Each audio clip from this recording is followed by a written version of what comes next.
Youth in Agriculture.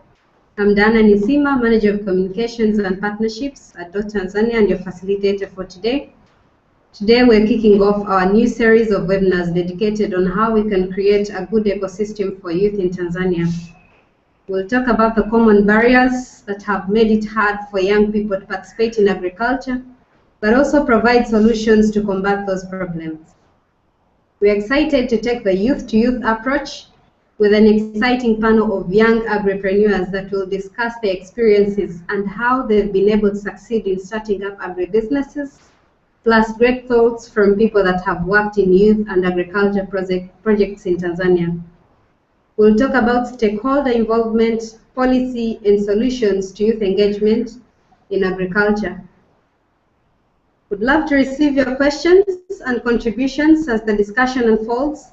Please keep them coming on our Twitter accounts using the hashtags .agrichat and .tz. Without waiting further, let me invite our panelists to introduce themselves briefly and their current role in the youth and agriculture sector. Elia, please take it away.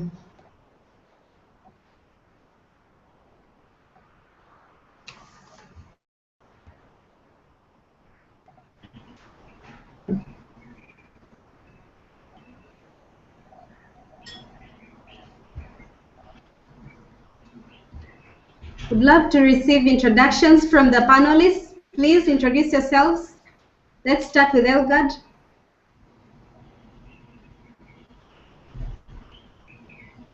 Hello, good afternoon, everyone. I'm Eliguard Dawson. I'm the Country Director for Digital Livelihoods in Tanzania. I'm also a small farmer, and I've been working in the youth sector for the past 13 years. So I'm very happy to participate in this very exciting topic today. Thank you, Diana. Thank you so much. Eugene, could you introduce yourself, please? Good afternoon, everyone. I'm Eugene Kavishe, entrepreneur from Morogoro.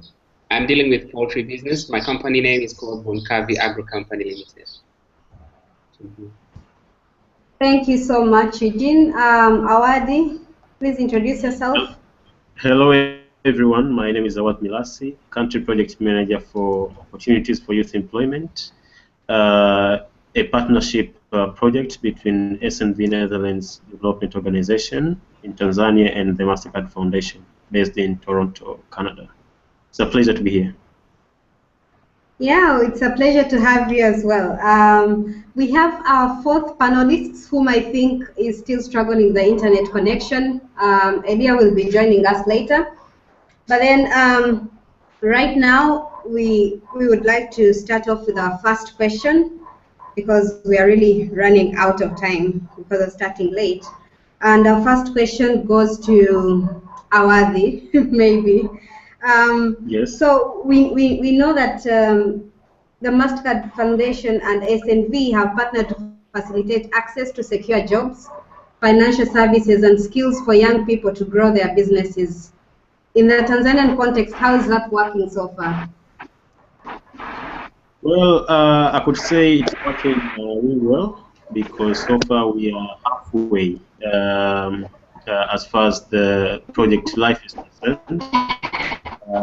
Our partnership project has a lifetime of 5 years, so we are now 2.5 years. And I could say it's going well because so far we've started realizing some of the outcomes and outputs that we had intended to achieve at project development stage.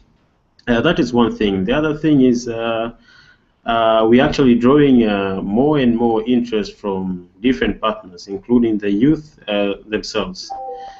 So I could say generally, based on those two reasons, I think and I believe also that we are achieving what we intended to do.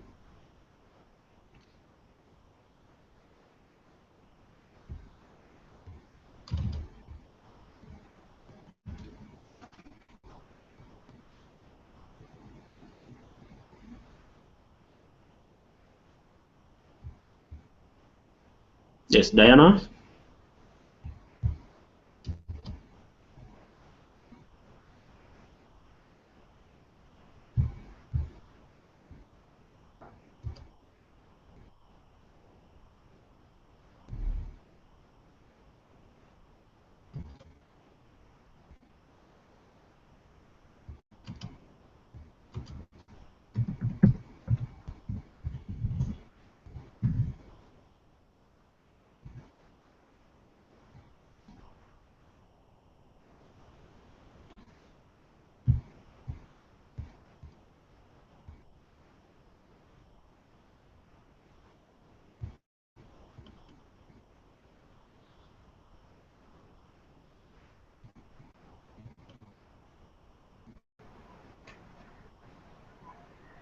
Hello? Hello? Yes, Diana. Oh, okay. So let me repeat the question. So I was saying that in the financial aspect of it, do you provide money to the youth, or you connect them to financial institutions for giving them money? Well, according to the setup of our project, I cannot say it's unfortunate that we don't have resources to finance youth and their enterprises. What we have championed and what we have on board is resources to make sure that we build young people's skills, knowledge, and positive attitude towards agriculture and opportunities that emerge in agriculture. As a result, in the final stages of the youth journey, which is a one-year trajectory of youth learning, we basically link our youth up to different stakeholders that provide financial services. So these stakeholders range from microfinance institutions, even though we also champion village saving and lending models for our youth during the learning trajectory. And other stakeholders, government, district council that have a number of youth funds, but also even telecoms now that they've now championed mobile money facilities. So to answer your question with regards to financial access, we basically don't have one, but we champion linkages through other providers that very much focus on financial services. Well, okay, so now that you mentioned that, do the youth have to have any collateral for them to access the financial services? Well, in the first year of our operations, that was an assumption that many MFIs would be friendly enough to provide loans to our youth and the enterprises, but that assumption did not work out really well because of a collateral issue. So that got us to go back to the drawing board and come up with other innovative means of making sure that linkages to other youth-friendly financial services can be established, and youth can be able to access youth-friendly products from these microfinance service providers. So this is why at some point I also mentioned that village saving and lending was also an outcome of a learning that microfinance institutions cannot provide loans for youth because of the issue of collateral. No, we've certainly learned a lot of lessons in this project of yours. Elia, thank you for joining us once again. Could you please introduce yourself? Hi, can you hear me? Yes, we can. Thank you very much. My name is Elia Timotheo from East Africa Fruits. Our company is basically dealing with fruits and vegetables, growing and purchasing from smallholder farmers and distributing to the local markets with aim to export in the next few years. So again, I would like to. Should I dive into the topic that I'm required to talk, or are there some specific questions I should answer first? Yeah, I think you have to sit tight and wait for your question. Okay, so yeah, but then here it goes, because you're a young agribusiness person, and we're wondering if you could share with us what different barriers that you see are blocking youth from engaging in agriculture. Okay, so if I get the question correctly, you mean what exactly do you mean by saying various? Barriers. What constraints? Yeah. Thank you very much for such a good question. Well, I would say starting a business in a country like Tanzania is pretty much difficult in the context in different contexts, especially in financial context. Many young entrepreneurs do have good ideas in agribusiness or in many industries, but the startup capital has been one of the most difficult things to get in the past and even now. From the experience of how we emerged with this business in the past 3 years, we have had a challenge in getting investors or getting financial support to launch a company, especially in the early stages where many companies don't have revenues, so they can't even take a debt.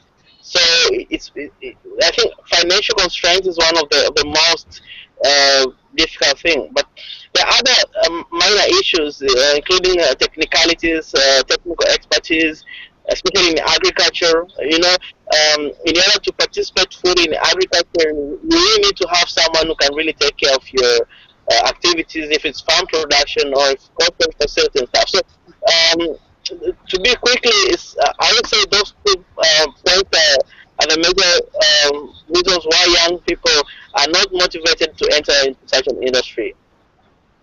Wow, thank you so much. So, this business of yours, did you start it right after studies, or at what point did you decide you're going to go in agriculture? Well, that's a very nice question. We started the business from the family background. My family I grew up from a family with an agriculture background. They started doing agriculture business, food business, and other business since 1980s. So I got that passion from the family.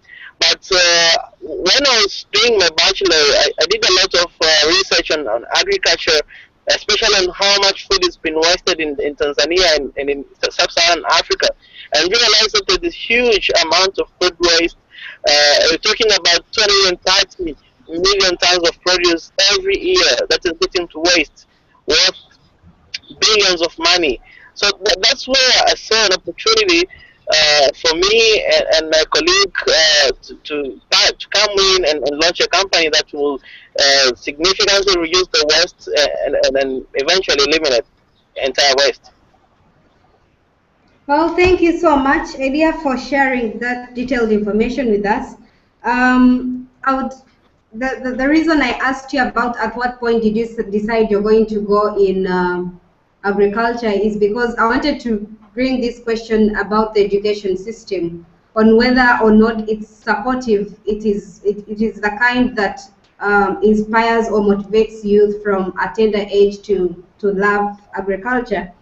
And this question goes to Eliguard. I would like to know what you think about the education system. How is it supporting early education and shaping perception of youth or children towards agriculture? Very much, Diana, for your question. I think we have a challenge, and I rather call it an opportunity, whereby I think there's a big room for us as a country to improve our education system so that it will encourage more young people to participate in agriculture. And maybe I'll start with a story. So I studied in an ordinary level school, like Form 1 to Form 4 in Lemungo Secondary School, which is in Moshi, and it was agricultural school. And the school had a big farm where we used to grow vegetables and corn, and there were cows and pigs and chickens, and you could really get this, you could learn all this through your 4 years at the secondary school.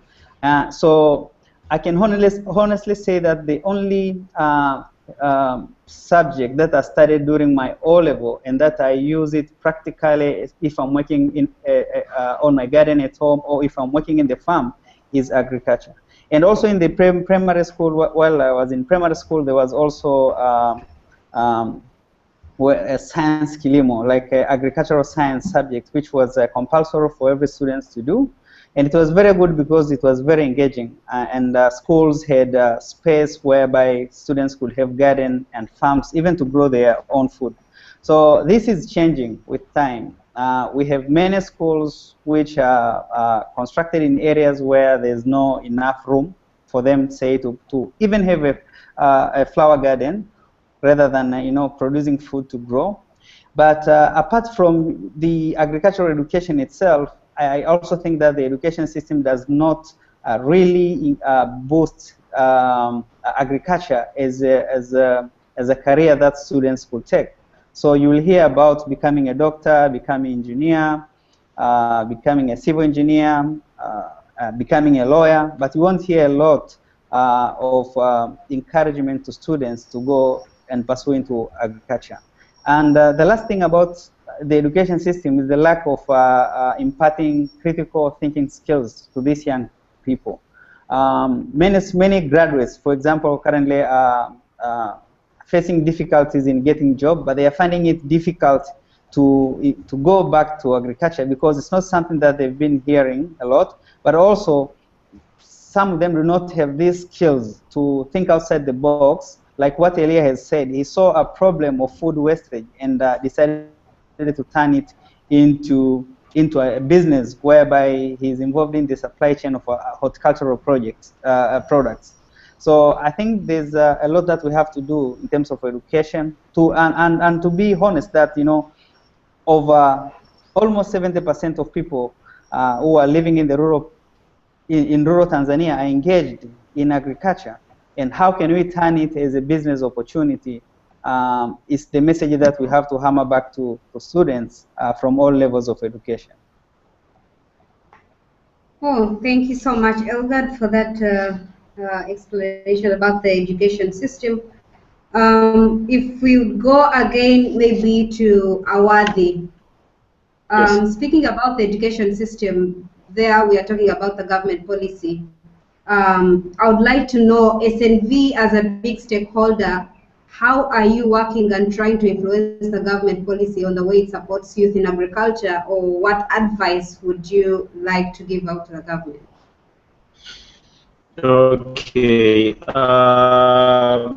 Basically, speaking of at my project level, we don't directly work towards policy of what we are doing.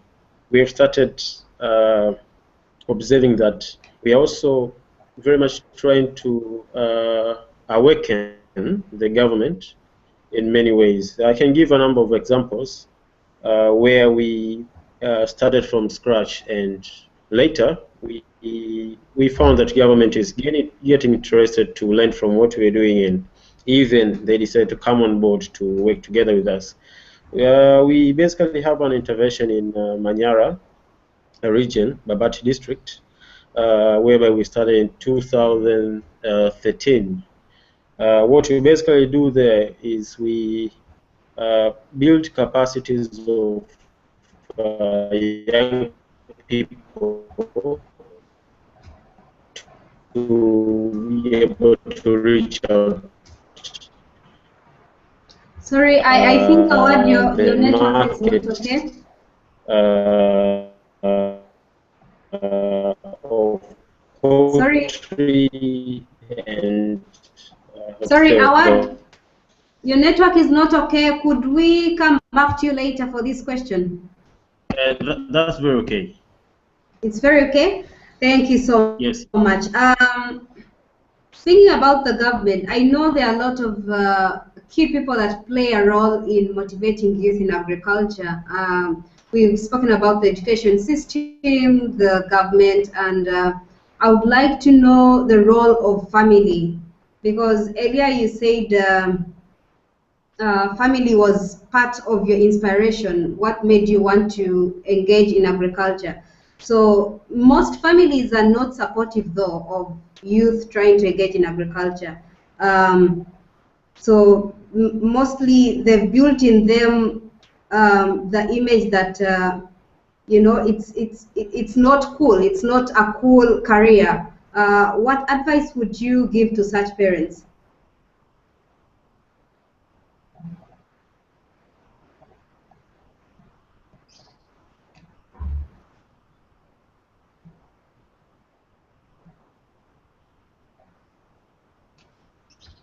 Elia, did you get the question?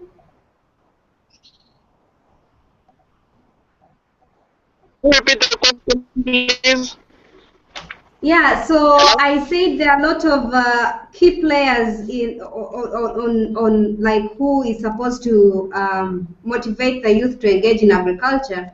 We've already looked at the government policy. We've already looked at the education system. Now we want to look further on the role of family, because we know you got your inspiration from your family to engage in agriculture.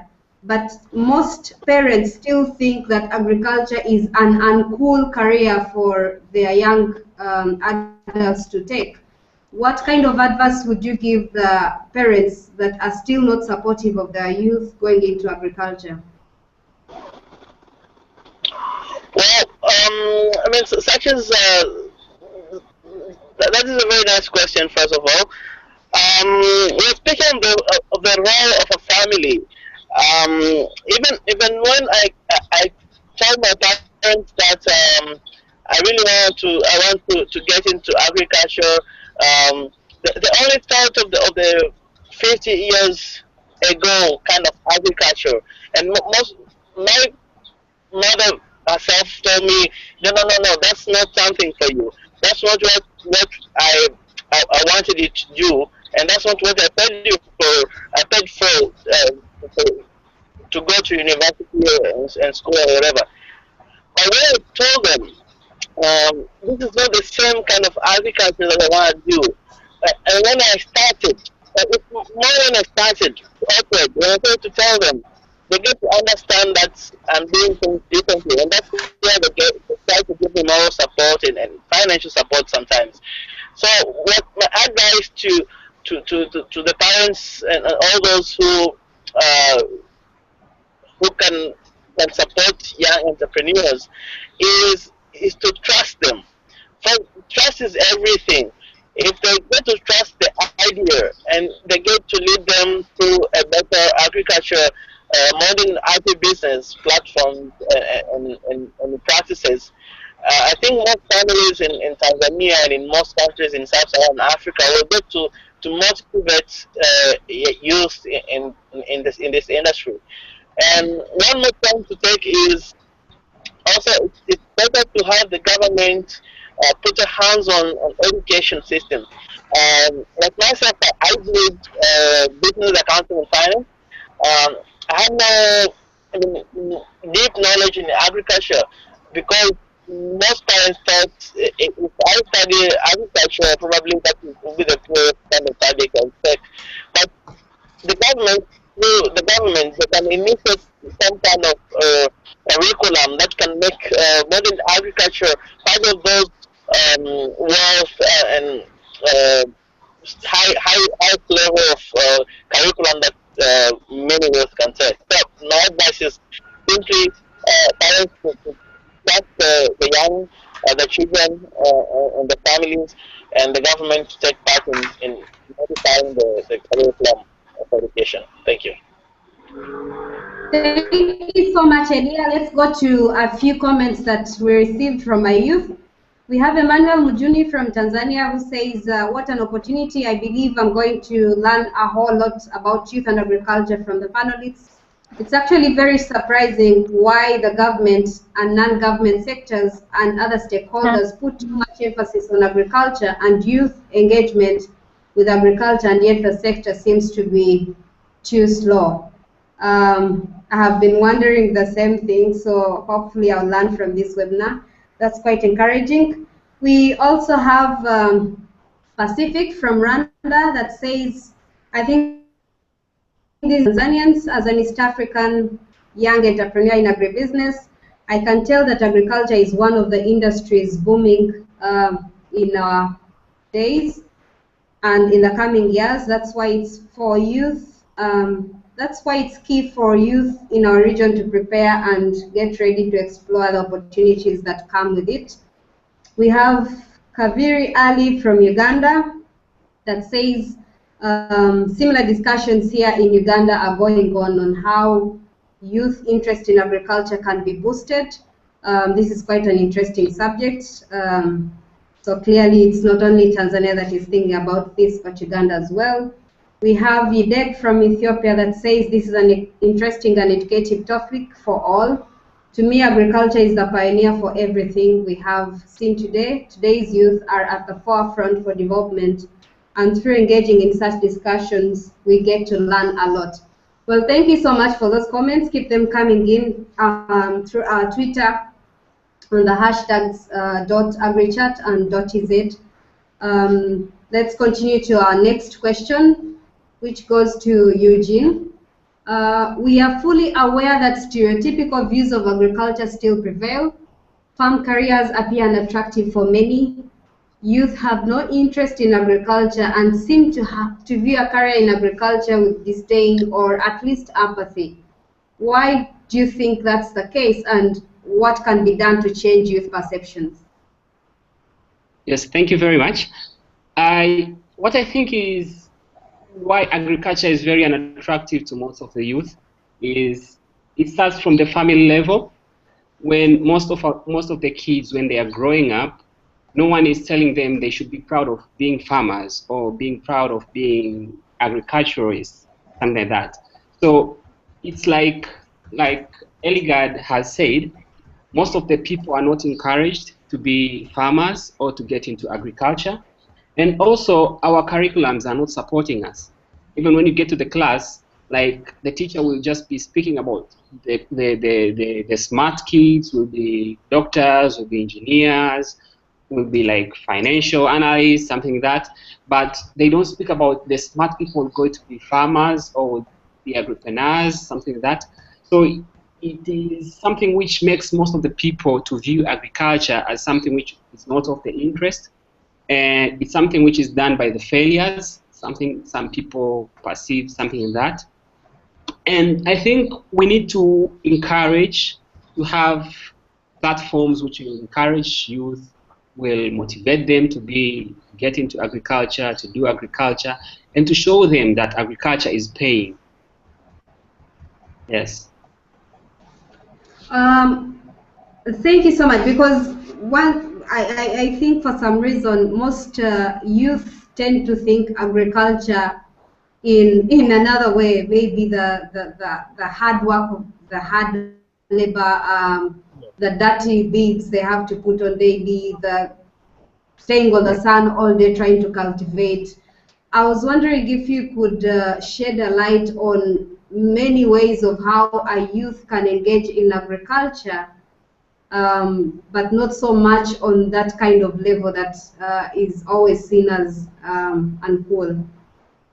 Yes, I think most of youth or most of Africans, we perceive agriculture in a narrow perspective.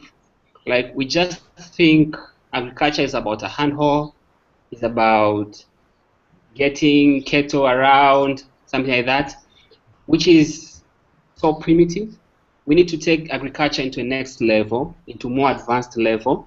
We need to use more sophisticated tools. We need to invest into technology.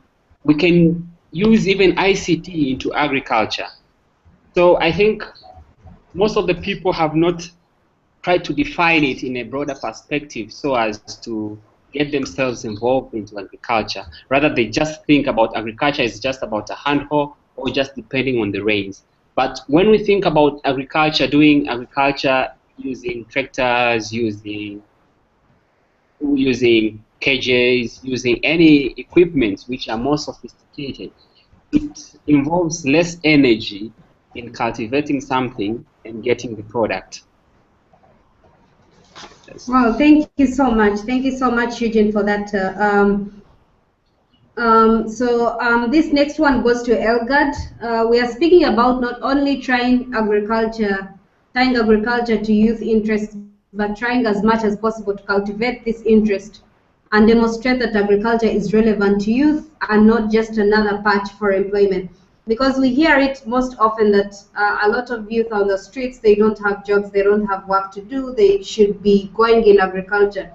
Should it always be seen as a last resort? How can we cultivate this interest? What do you think can be done?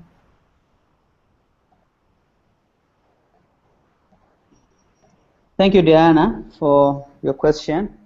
And what I really think should be done is youth to understand the whole concept of value chain, because in many parts of the world, when people hear about agriculture, they might think it's really like going at the forefront of production, which is not necessarily the case. But youth should understand, we should do the best we can to explain the concept of value chain and to young people so that they could understand it and know that there are many places along the chain where they could engage, not only production. As I said, most of us grew up in rural areas where our parents were somehow involved in agriculture, and maybe we are not very happy with what they will get at the end of the day, like when they sell their crops.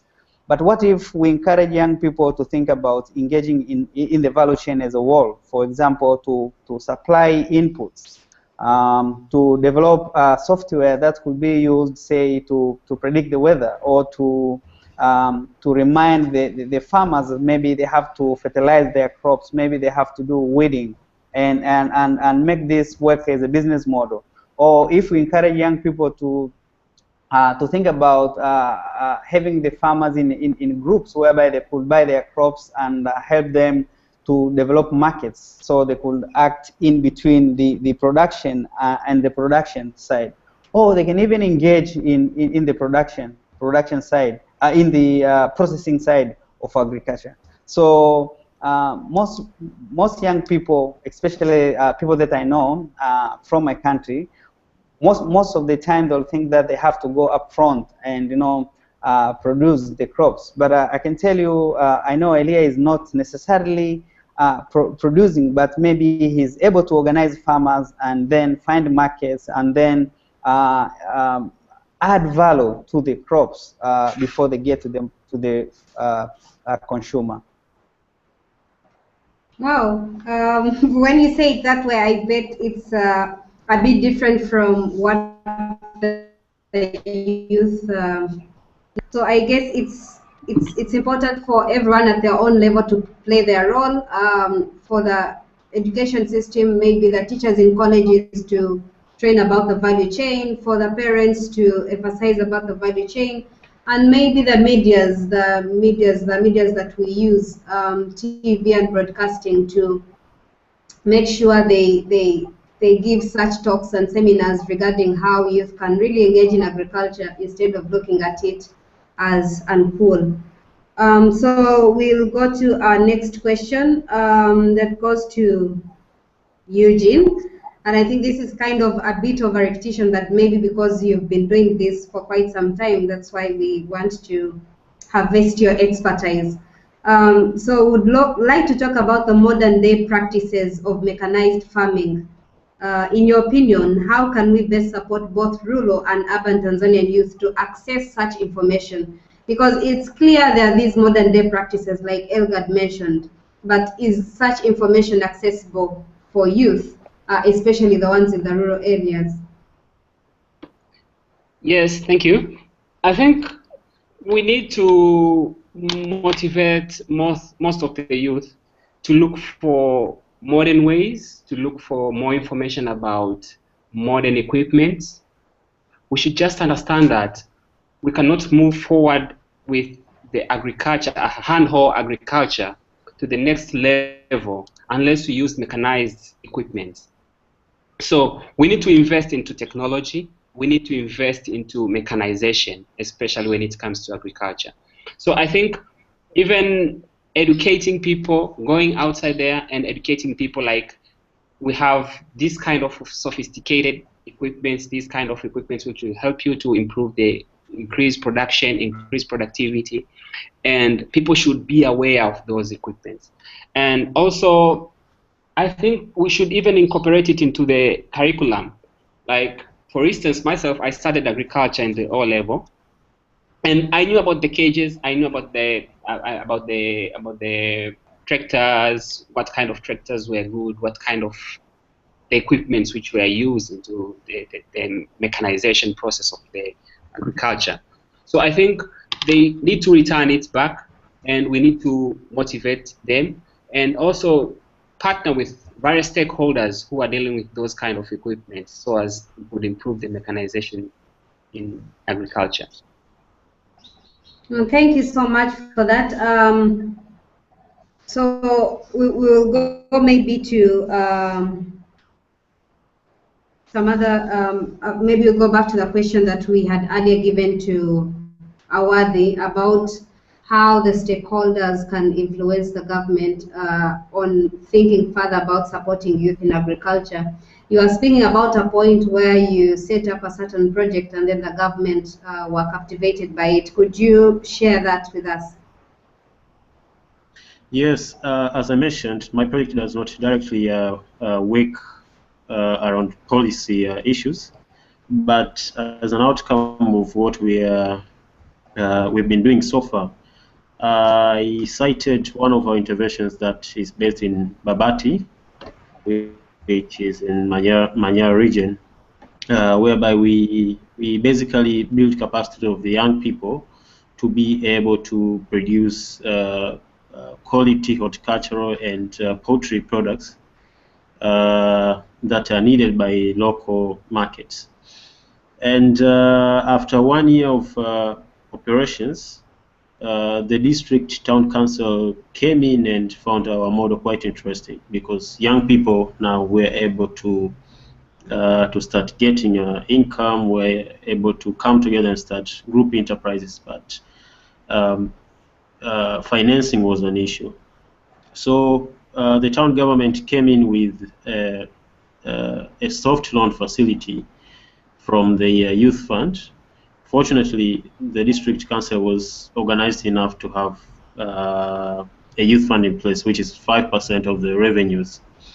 Yeah, so at project level, we established a partnership agreement, and eventually about 20 enterprises in Babati district that are youth-led in agriculture have been financed by the government. So that is one of the examples of how can stakeholders influence interests of the government towards youth in agribusiness. Oh, okay. Thank you so much. So Oscar Kimaro from Restless Development has left a comment for us today. He said he wouldn't be able to join because of the internet connection, but then he said, I would, however, love to hear from the panelists what they think about government and other stakeholders' support in ensuring they raise the levels of youth to take part in agriculture, because in the study we did named youth in Tanzania today, we found that youth find agriculture as boring to be part of and are less interested in it. How do we move from tradition to commercial agriculture? What should be done? Do we do we have examples of how this has worked so far, both small-scale and large-scale agriculture? Anyone can take away that question from Oscar Kimaro? Yeah, maybe I can take it up. I thought can excite young people to engage meaningfully in agribusiness is to know the end products before they even start. For our case is market based or market oriented.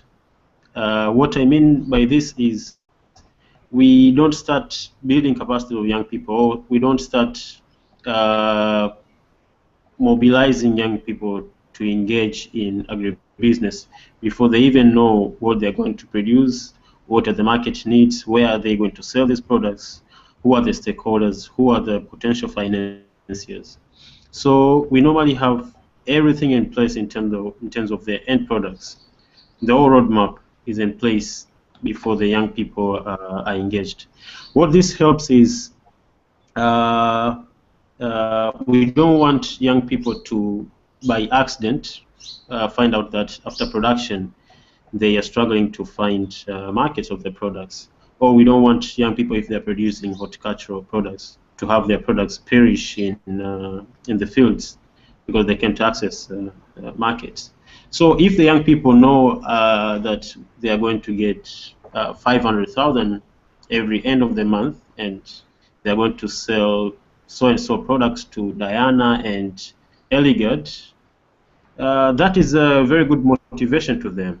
And even at some point, it motivates them to know that they are ready enough to go for, to upscale and go for maybe even bigger financial investment. So getting to know the opportunities in the market needs, and transform these market needs into products, I think that is a very quick winning approach for the young people. Let me stop there for now. Okay, thank you so much. Anyone else wants to add on that? Well, what we've seen is that at least there's financial support, there's a good kind of a good system in place to try to engage youth in agriculture.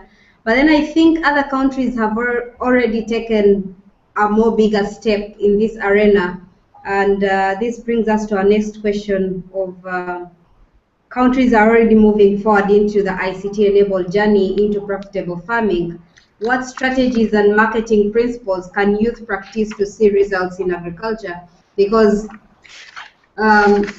we are looking at now people being able to use their smartphones and the computer to access certain information about the markets, and having to research about certain products and the lifespan. Do you think the Tanzanian youth have already tapped into that profitable ICT-enabled system, or what can be done? Eliguard?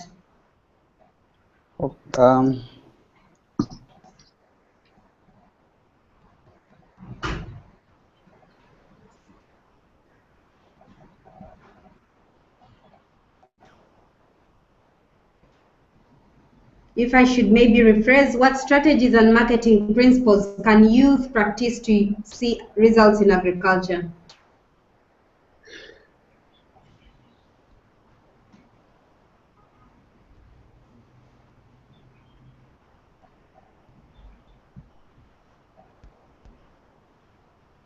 Sorry, Eliguard, are you there?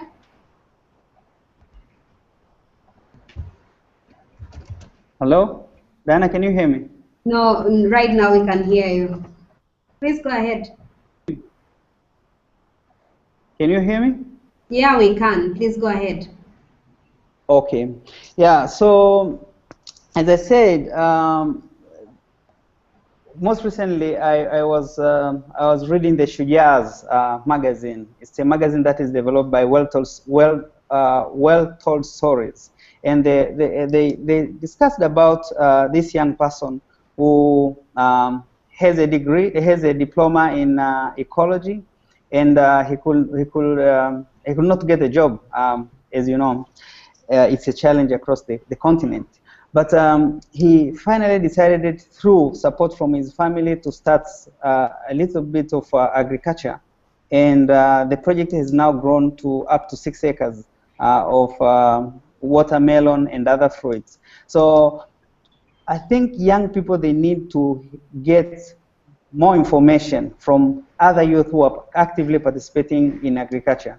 And that's why for this call today, we decided to invite young people who are already doing the business, because these are the role models. And this is a very good marketing tool to encourage other young people that it is possible. We have examples of young people who are already engaging in agriculture, and they are getting a decent income to employ themselves, to employ others, to have savings, and to accumulate wealth. So we, as a good strategy to reach out to more young people, the best way, I think, is to have young entrepreneurs who are already in the business, and making sure that other youth hear their voices, and they get engaged to have this peer-to-peer marketing strategy that will have more young people interested in agriculture. Yeah, well, thank you so much for that. We have a comment coming in from Happiness Mbile. She says now that agribusiness has started to attract youth from different angles. I think this is because of the contribution. This is as a result of the technology contribution in modernizing farming activities. That is the use of greenhouse, drip irrigation system, the use of hybrid seeds, and so much innovations. But that is from the production side. Let key stakeholders strategize on marketing side, as youth are worried on how and where they can market their produces, and the same are required by the microfinance stable markets for their crops. That's where the income is generated, such that it can be easier for youth to get loans for production. There is enough money at our banks / microfinances. Let us create a clear link among stakeholders from each side: financiers, producers, and marketers. So Happy has great ideas here, but I'm wondering who does that? Who plays that role of connecting the sides of financiers, producers, and marketers to make sure everything is set in place? Is it the government? Is it the donors? Is it the private sector? Who does that?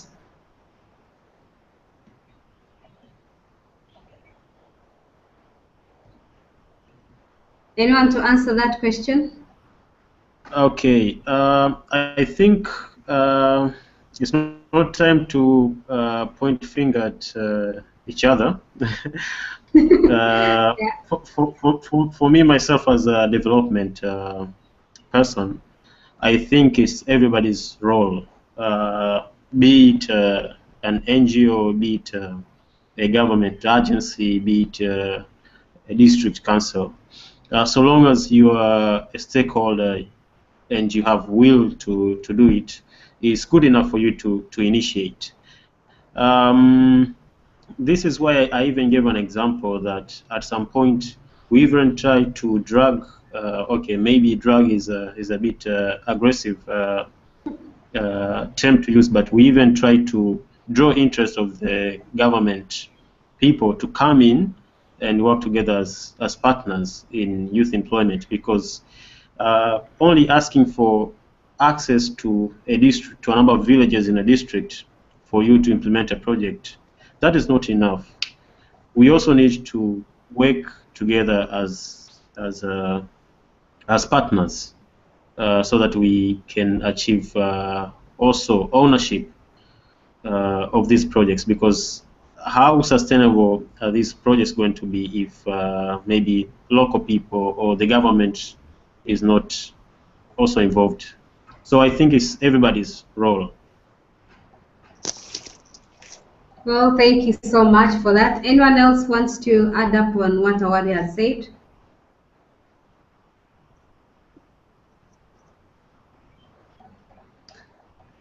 Okay, well, I'm wondering, because we managed to organize this webinar because we thought there was a clear need for us to engage youth in agriculture and make them know of these great opportunities that are coming up. What other ways, what other mediums can we use to spread the message so that we don't only stop at this webinar, but we make sure that it reaches to the key stakeholders and it makes a great influence on everyone?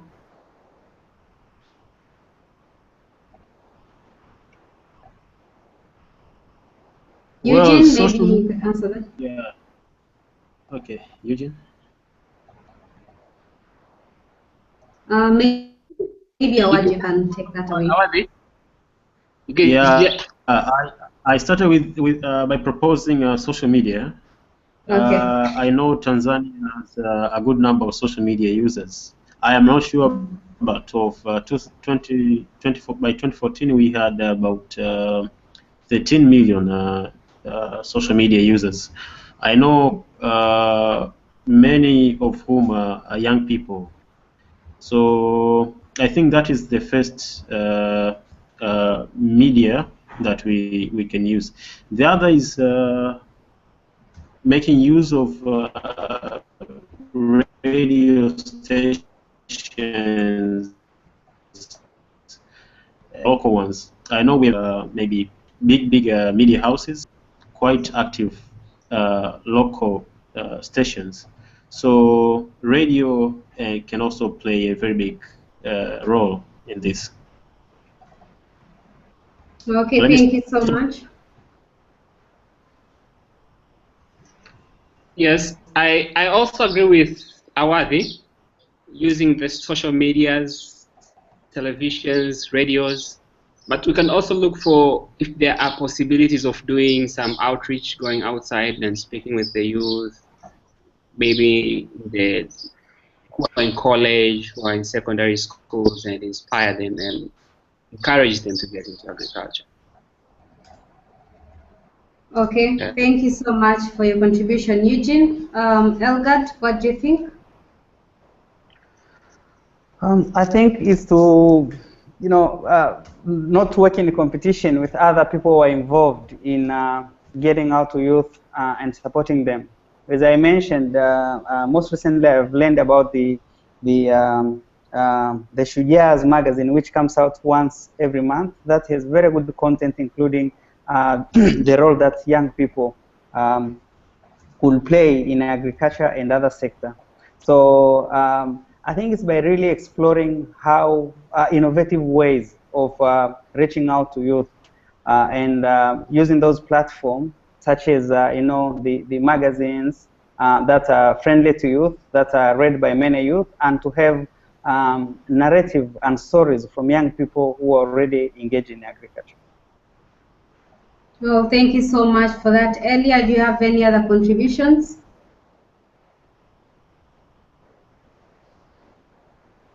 Okay, so we are saying that maybe when it's all said and done, how do we measure the results? Which evaluation tools or indicators will show that we have succeeded in getting youth on board with agriculture? Awadh.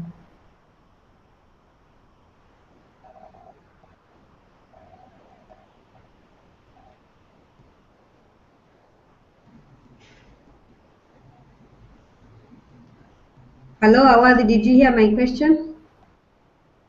Hello, sorry, can you come again? I think. Okay, so yeah. Okay, I say it because you've clearly already worked in these projects and you've seen how they work.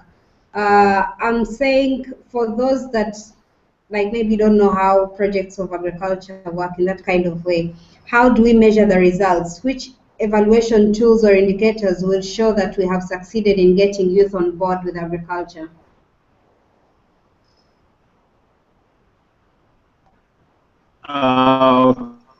Okay, thank you. Want to youth in agriculture, there are a number of indicators, especially that mostly when we talk about agriculture, it also involves skills development. So there are indicators to do with skills levels. There are indicators to to do with income levels, employment status. At some point also, I would say involvement of young people in agribusiness, it all intends to lead to self-employment, employment if young people are engaged in kind of have decided to formalize an entity. We can also look at all those three aspects, but partnerships, we talked about how can we bring on board the government and other stakeholders. Have we been able to achieve that as a result of a project? I'm not sure how we are going to also measure attitude of young people, even though we talk about skills and knowledge, but are we also going to change attitude of young people? I'm not sure if it's measurable, but it's also a good aspect to also look at. Lastly, I would say, which is a long time indicator, is on livelihood. All in all, if young people have been able to self-employ themselves or start enterprises, they've been able to get some steady income. Have all these things changed the way they're living? Has the status of their living changed at all? Improved at all? So I think those are some of the things that we have to look at in these kind of projects. Okay, well, thank you so much for sharing with us the indicators and measures. Fortunately, we are running out of time. However, much would love to keep hearing from you. So we'll wrap up real quick. And I have a quick question to all the panelists. If you are to meet a young person today who is thinking about engaging in agriculture, what would be your recommendation or advice to him or her? Let's start with Eliguard. Tell them that there's an opportunity of making green to gold. I started a small farm. I started a small farm with a few pineapples, but I'm gaining some income that I can save, and which means that I could not get it anywhere else if I did not engage in agriculture. So I think there's an opportunity whereby youth can engage in agriculture as a form of mixed livelihood. So if you're working with a bank, and then there are a lot of you're not happy with whatever income you're gaining. There's another way to increase income through engaging in agriculture, and I think horticulture is a very good method because of the time that is involved, but as well as less inputs that are needed in turning green to gold, to money. So it's the way to go. Thank you so much. I like the turning of green to gold idiom. Okay, Eugene? Yes, I'll tell them agriculture pays and it has a bright future in the coming years. It has future. When you get into agriculture, it will pay you back. Yes. Okay, thank you so much. Awadh?